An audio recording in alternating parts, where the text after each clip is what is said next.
Xitoy Kommunist hökuməti Şərqi Türkistanda Uyg'urlarni chet elda o'qigan degan bahona bilan tutqun qilib jazolashni davomlashtirmoqda. Zimiston to'rining 23-iyul xabar qilishicha, magistrlik o'qishni g'albalik tamomlagan Uyg'ur qizi Aygul Ali Xitoy tarafidan xohlagancha tutqun qilingan va hech qanday adiliylik tartibdan o'tkazilmasdan 20 yillik qamoq jazosiga hukm qilingan. Onun ailesidagilarning bildirishicha, u magistrlik ilmiy maqolasi uchun banki buxgalterlik sistemasida Xitoy va Turkiya selishtirmasi degan temada tadqiqot olib borgan bo'lib, uning bu maqolasi yoki Turkiyada o'qiganligi uchun tutqun qilinganligi hamda 20 yillik kesilganligi ilgari surilgan.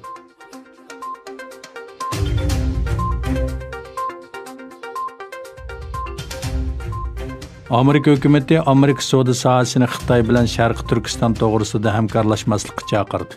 Amerika Tashqi ishlar ministrligining bayonotchisi Morgan Ortagus 22-iyul Fox xabarining ziyoratini qabul qilganda Sharqi Turkistondagi ta'minlash zanjiri masalasida Amerika savdo sohasi va Hollywoodga chaqiriq va tavsiyalar bo'ldi.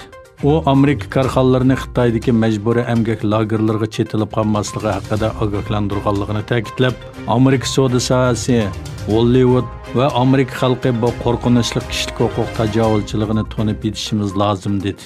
Morgan Ortagus Sharqi Turkistonda 2-dunyo urushidan buyon misli ko'rilmagan kishilik huquq tajovuzchiligi yuz berayotganligini ta'kidladi.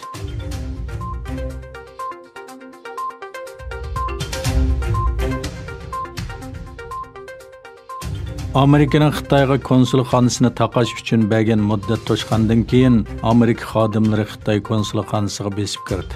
Amerika Federatsiya xodimlari va yerlik qismlar 72 soatlik muddat to'shqandan keyin Houstondagi Xitoy konsulxonasiga kirdi. Yerlik taratqularning xabar qilishicha, soat 16 da muddat to'shishga oz qolganda soqchilar atrofga to'siq qurib qamal qilgan. Buningdan necha minut burun Xitoy xodimlari konsulxonadan chiqib ketgan. Muddat to'shib qisqa bir vaqtdan keyin Amerika Tashqi ishlar ministrligining xodimlarini o'z ichiga olgan nurg'un soqchi va federatsiya amaldorlari konsulxonaga kirib oqtirish elib borgan bo'lib, konsulxonaning orqasidagi bir eshik majburiy chiqib etilgan. Yaqinda Amerika hukumatı tuyuqsiz Xitoyning Houstondagi konsulxonasini taqashni talab qildi. Amerika Tashqi ishlar ministri Mike Pompeo Xitoyning Houstondagi bosh konsulxonasining jasuslik va aqliy mulk o'g'irlash markazi holga kelganligini, bu sabablik bu yana taqashni qaror qilganligini aytgan edi.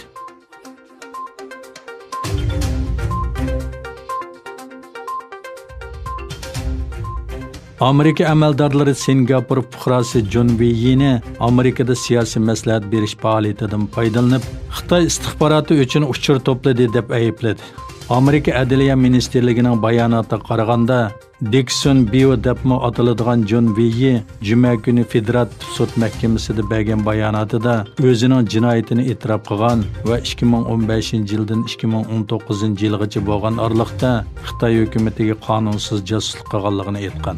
U jamoatchilikka ochiq bo'lmagan uchurlarni to'plash va Xitoy istixborotiga yetkazib berish bilan ayblangan. Yeo bayonotida o'zining Amerikaning yuqori darajali bexatarlik xodimlari bilan aloqalashganligini va saxt xaridorlar uchun doklad besib chiqarganligini aytgan. Yeo 2019-yili Amerikaga kelganda aerodromda qo'lga olingan.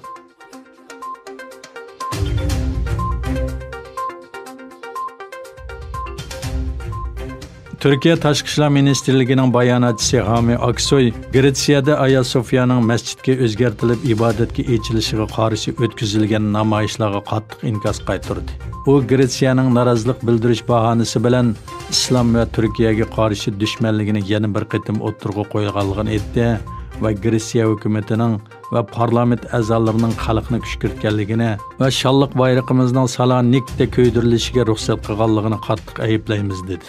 O yana egilik huquq masalasida har qanday bir davlatning Turkiyaga ish o'g'itolmaydiganligini aytdi hamda turk millatining irodasi bilan ibodatga echilgan Aya Sofiyaning boshqa madaniyat meroslariga o'xshash Turkiyaga tava ekanligini va Turkiyaning bu mulkni oxirgacha qo'g'daydiganligini ta'kidladi.